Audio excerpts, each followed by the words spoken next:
Hello, everybody. Welcome again to another edition of BadgerBlitz TV. I'm Jake Kocorowski, senior writer at BadgerBlitz.com, which, of course, is your Rivals.com destination for all things Wisconsin athletics, from the recruiting trail inside Camp Randall Stadium, of course, on the court of the Kohl Center.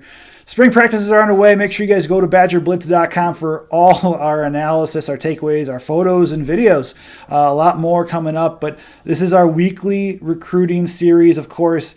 Our good friend Clint Cosgrove is joining us in just a second. But first, I wanted to just make sure this is the last week for it, y'all. It is March 30th. We got a couple days away. April 1st, for new users, pay just $22 for your first year with Rivals.com, with BadgerBlitz.com. Promo code Badgers22. Again, new users, full access, premium sites, tons of content from recruiting, which is spring is the biggest time, one of the bigger times where you see recruits come into town. John McNamara and I have been busy talking to recruits about that. We'll continue to throughout this next month. We got spring football, lots more in store. Again, less than $2 a month. Give us a shot to earn your business full time. But again, $22 your first year. BadgersBlitz.com. Badgers. Promo code Badgers22. And let's bring in Clint now as I get done with my recruiting marketing spiel there. Clint, man, good seeing you again. And how is everything going? You have been, again, a busy man. Yeah, just got back from New Orleans. We had our Rivals Camp Series event down there. That went well. A lot of big-time players. There was a 2026 defensive lineman who, I mean, if he was a senior right now, he would be in the 5-star conversation even. So as an 8th grader, it was pretty impressive. Yeah, I mean, he is an absolute freak.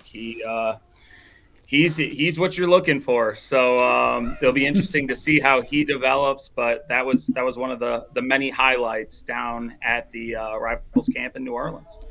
And, and obviously you've been busy, of course. Go to Rivals.com for all of Clint's takes. And, Clint covers the Midwest, exclusively for us, but he's been everywhere. He's been bouncing from, Miami, New Orleans, everywhere, man. You've been a very, very busy analyst as part of the Rivals Network, man. And we appreciate you making time during this busy time. And I told people before, this is our weekly recruiting Q&A. This is our chance for our subscribers at BadgerBlitz.com. Every Monday, I set up a Q&A forum saying, hey, we're doing this with Clint.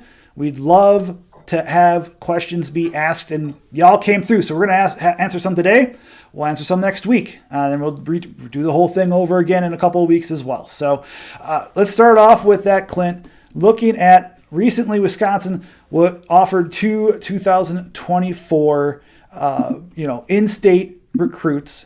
First off, there's a 4-star player there for running back, both from Waukesha Catholic Memorial, of course, a traditional powerhouse within the state of Wisconsin in terms of high schools. But Corey Smith, a 4-star player, number 243 currently in the Rivals 254, the 2024 class. And then you have 3-star offensive tackle Donovan Harbour, and whatnot. In your eyes, if someone had asked there, the question comes in, what are your opinions on those two in-state products that Wisconsin offered this weekend, and what their skill sets are? Yeah, I love them both. We had talked about maybe some kids that Wisconsin could potentially offer in underclassmen in an earlier podcast that we did. I believe it was one of the very first ones. And those were both guys that we talked about. I think it's great for them great for Wisconsin to offer them. Both kids worthy of that. I'll start with Corey Smith. He's the running back, 4-star kid, obviously, highly ranked running back from Wisconsin. He is still developing and growing. Like you said, he's our 243rd ranked player in the entire nation right now. Obviously, that's going to change with 24. There's a lot of projections. He could go higher, could go lower, but he's put enough out there where we are excited about him. He's the 17th ranked running back in the entire nation. He is a long guy. He's very slippery, great cutting ability, great vision. Great lateral movement. I just love his skill set. He runs high at times, but he can bend. He's got a burst. He can also do things, all-purpose wise. He can be a receiver out of the backfield. He can line up in the slot. He just has that type of skill set. He's got good speed. He recently won the 60 meters at the Oshkosh Invitational indoor with a time of 7:03, I believe, which is pretty good for early in the season. And he'll only get faster. So, like I said, he's still developing, but what you see on film combined with his frame, his burst, his overall athletic ability, and the skill set that he brings, great offer for Wisconsin. Good that they offered him towards the early end of his recruitment. I think he had less than 10 offers when they offered. He might only have 7, I believe. I could be wrong on that. Yep, But 7. Yep. yeah, he'll surely blow up unless he commits to Wisconsin early. But big fan of his, and that's why he is in that 4-star range right now. And like I said, it's projecting, but as long as he develops the way he has over the past year, I see him holding and staying in that range. Now, Donovan Harbour is a big kid. He's a Wisconsin offensive lineman. You talk about Catholic Memorial being a strong program. They've had a lot of players come out of there. I played against them in high school in the state playoffs, I believe it was. Ended up playing with some of those guys at Wisconsin as well. So they're a traditional power. They're well coached, and Donovan Harbour is, he's what that program puts out. Big kid. I mean, he's in the 6'4", 6'5", probably 315 range now. He moves very well at his size. Good feet. Very strong. That is something that sticks out on film. When he gets underneath defensive linemen, his foot drive, he overpowers them, and he's going to take them and either put them on their back or take them to the second level. He's good lateral movement, transitions his weight well from left to right when he's taking on counter moves from defensive linemen. He's probably more polished as a run blocker right now, but does have the skill set to be successful as a pass blocker. He's an offensive tackle, but he also has the frame and skill set where I could also see him being an interior guy as well. So he offers some flexibility at the position. And he's still developing. He's a 3-star kid right now. And just if he continues to develop the way he has over this past year, even from the beginning of season to where he is now, the sky's the limit for how good he can be. I think he can be a very, very good player. He can eventually be in that 4-star conversation. I'd imagine he is going to heat up, especially when you look at just his progression.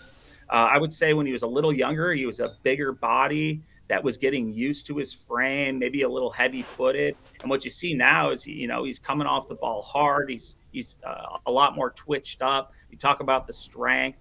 There's just a whole lot to like there. And, like I said, he's just a pup. At his size, it's hard to say that. But, just being with so much development in front of him, the sky's the limit for how good he can really be. And so then going to our next question, wrapping up our weekly Q&A chat, what are your opinions of Wisconsin's newest preferred walk-on quarterback that Wisconsin just landed in Marshall Howe, who played on the East Coast, but obviously is from the opposite coast? Yeah, so I've never seen him in person. I'm not overly familiar with him outside of a film eval and kind of taking a look at his measurables and stats. Like you said, he did a post-grad year in Connecticut, I believe at Old Avon, which has produced a number of good players that have gone on to play, including in the Big Ten. One thing that stands out about Marshall is his accuracy. He was around 67% accuracy.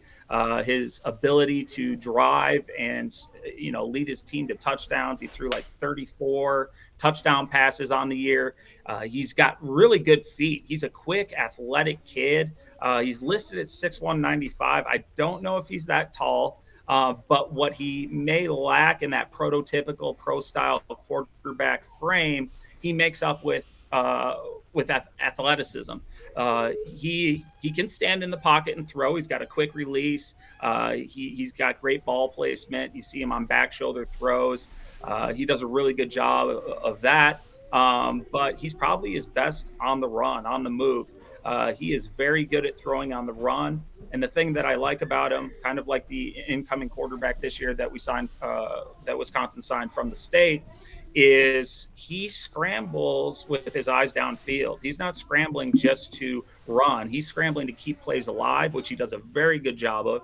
And then he can really sling it when he's on the run, across his body. What I saw on film, there's a lot to like. I think there's upside there. He throws a good deep ball. I like his mechanics. Sometimes he might leave the pocket a little too early because he does know that he is very productive on the run and can make plays on the run. I think he can be used situationally in run game. You're not going to just sit there and run zone read with him all day, but he is athletic enough to add that threat of the QB run, which adds it takes away the defense's advantage when you use a lot of QB run. Defense has an 11 on 10 advantage when the quarterback's just sitting in the pocket. When he becomes a running threat, it's 11 on 11. It's a man for a man, and defensive coordinators always have to keep that in mind. So he's a kid that is going to need to develop within the program, I think, if he's going to have a chance to play and start. But to get a kid like that as a walk-on, that's a win all day. And, we've talked about the quarterback room, maybe not being the deepest. And at the time, they hadn't offered a lot of younger quarterbacks. But I said they probably had something in the transfer portal or something up their sleeve to boost that room up. And it turns out that they did in Marshall. And I think it's a great addition, especially as a walk-on. You get them for free, and you can't beat that. So, yeah, Clint, man, we appreciate your time as always. What do you got coming up on Rivals.com? And obviously a lot of content from the past couple weeks. Yeah, we've been doing all of our New Orleans Rivals Camp Series content, which is anything from top performers to predictions of where some of the top uncommitted players at the camp are going to go. We have one coming out today that's going to predict where a couple of the top prospects that were uncommitted from the camp could end up committing and signing. Yesterday, one of my favorite things that we do at these camps is we ask the top prospects in attendance who the other top prospects from the area or at the camp, we have them predict anonymously where the player will end up and why. Arch Manning was a big one that we did. You get answers all over the place, because some of these kids follow all the other guys' recruitment. Some are good friends with the players, and then others have no clue about anybody else. So, Arch Manning, which is a household name. I had one kid, I think he's like, I don't even know he's in the mix. I was like, you can pick anybody. He's like, I'll pick Villanova then. So you get some great answers, but at the same time, you get some great insight on where these kids could end up, because some of these guys are close with the players. You'll have some kids say that I'm too tied into that recruitment. I'm not saying anything. And then you have others. One of my favorite was he's like, my slime's going to play at Texas. That's where he's going. So, you can get a lot out of it. If nothing else, it's great for entertainment value, and it's a great read. So I would check that out. But we'll have more content coming out, player interviews from the camp down there. The Rivals Camp Series is off this weekend before we resume in Dallas the following weekend. That's going to be a huge camp for the Combine. We're going to have a couple thousand kids there, a lot of top prospects there for the invite portion as well. So looking forward to that. And then after that, we're finally getting our Midwest Rivals Camp Series event, which will be in Indianapolis. The Combine is on April 23rd. The camp invite portion is on April 24th. And there will be some Wisconsin kids there. So we'll have some content to talk about with that. There will also be a number of kids with Wisconsin offers in attendance as well. So that's what we have coming up, Busy. Yeah, busy, man. So, but I appreciate you having me on. It's always a pleasure. I love talking Wisconsin football. Love talking with you. And I just appreciate the opportunity to do this weekly podcast with you. Same here, man. I appreciate you. We'll talk to you next week, my friend. You said nothing's going on this weekend. Hopefully you're able to relax, taking some R&R before everything kicks back up again. Yeah, I'll have to look. I probably have a 7-on-7 or something, so we'll see.